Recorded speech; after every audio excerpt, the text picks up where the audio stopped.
Delhi Capitals, after winning in Kolkata, have taken a flight and got to Hyderabad, where they're playing Sunrisers. Now, this is Delhi coming off wins and Hyderabad coming off losses.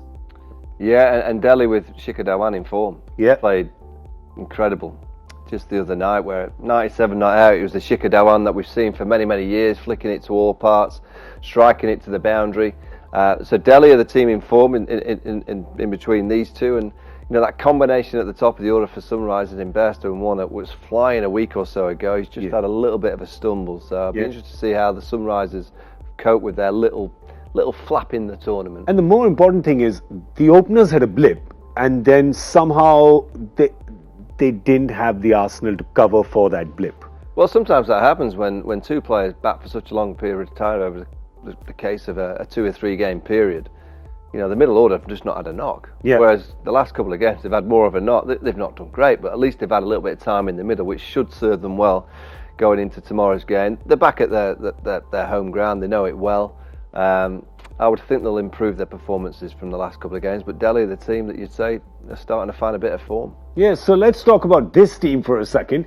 I've made no secret about some players that I do like. Abhishek Sharma, young, played under 19 World Cup. The guy looks promising. He's there, doesn't get a chance. There is that problem you're having with Manish Pandey and Yusuf Pathan. It's a Manish, Yusuf, Deepak, all three of them have not really given you enough. Yeah. I would love to see at least one more player being tried out, Abhishek Sharma. Also, at some point in time, given the fact that you're going to lose the English players, you need to either play Riddhiman or Srivaths, whoever is your number one keeper. Yeah. You need to start bringing them into the 11, because it's not going to happen. They're not going to wake up overnight and start delivering the business end of the tournament. So you'll have to start playing those players. I'm wondering at some point in time, this rejig has to happen. Yeah, but does Sunrisers Hyderabad looks like the team that puts a premium on loyalty almost, right? They don't seem to, but it's a ruthless tournament, this one. Sometimes you got to take calls which may not be popular, but it's not a popularity contest. Yeah, I mean that's the decision that Tom Moody and Kane Williamson will have to make. Well, Kane Williamson, will he come back in? I know he's non-playing captain. Yeah. Is that problem of the shoulder so bad that he won't be able to play? And New Zealand have been on the phone saying, look, you can't risk anything. The World Cup's just around the corner. But they will have to find a way of getting another keeper, because Johnny Bairstow will go in 8 days' time, 9 days' time, so he's not going to play too many more games. And it's just that fine balance of whether you just pick your best 11 now to get some wins, because they need to win. Yeah. And gamble that whoever comes in for Johnny Bairstow in a week's time just picks up pace of the tournament and you go with it. That's the fine balance. Or do you give the next keeper the chance to come in and play while Johnny's still there, just to get a feel for the game, get out in the middle? That's the real. If they'd have won a couple more games, I think they'd have done that.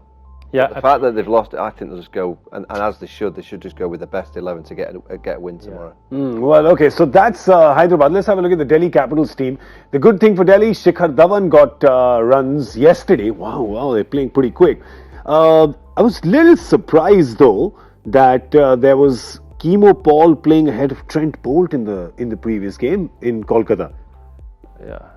Obviously, there's something that they picked up on. I don't understand why they picked up on it, because, see, I think what they were doing is that normally they'll play him in a situation where they needed much more this thing. I was just surprised they didn't play Lamichhane, because I think Lamichhane gives much more value. Probably will play tomorrow though, right? On the Hyderabad surface, you'd see that. I'd say, big grounds, Hyderabad surface, Lamichhane is almost definitely playing tomorrow. Chemo Paul, I think it's a straight swap. I can't see anyone else being replaced at this point in time. Yeah, if Chemo gives you some with the bat as well, but you don't need to be batting till number 10. Chemo is coming in at 9 or 10. Chemo and Rabada coming in at 9 or 10. Both. That's a Ricky Ponting team. Yeah. Ricky likes to, and I personally like that as well. In T20, I want to pack my batting. Yeah? I do, yeah. And you've got a bit of mystery spin. You've got a few all-rounders in there that can bowl a few tricks and a few slowies and create a few different angles. I want my batting to be absolutely packed. So it allows the top order to properly go for it, because you've got depth to cover if it doesn't go quite so well. That's a problem with Delhi, because they once thought that the next guy will get it and the next guy will get it. Suddenly they lost 7 wickets in 5 minutes. Yeah, but that was a few games ago. They're now back on track. They're back playing well, and they're back with a bit of confidence in the side. Yeah. Shikhar Dhawan knows this surface at the back of his hand. He's played here 6-7 years. The other guy who knows this surface very, very well, his last really successful stint as an IPL bowler was Ishant Sharma. Ishant Sharma knows this surface really well, and he's had some really, really good spells out here. So expect those two to suddenly, they have, and with Shikhar there'll be a little bit of an edge, whatever it is. This is the team that he's left to come away because, they wouldn't pay his price. Ishant will be the matchup to Johnny Bairstow because of the ball coming back in. Yeah. Johnny loves to free up the hands, loves the width. He plays quite nicely on the onside, but a ball that can do for Johnny Bairstow is over the wicket, just angling it back into the stumps. That's the matchup that certainly they'll target Johnny Bairstow with tomorrow. So I know that Chris Morris has potential with the bat. He's not done anything with the bat for Delhi Capitals this season. Are you then tempted saying, I know I need to get these top two guys. If I get these two, Hyderabad's not going to get that many runs. So do I then do a swap and say instead of Chris Morris, I'll play Trent Bolt, and then my pace bowling attack is Ishant, Trent Bolt, Kagiso Rabada.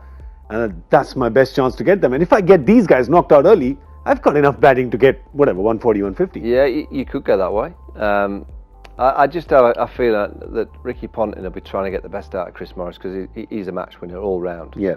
He'd be having conversations with him saying, why are you panicking so quickly when you get the bat in hand? Being run out first ball, Ravi Ashwin from mid-off, throwing the stumps down. No need, then got out silly second ball, caught at mid-off in another game. You go, just chill. Yeah.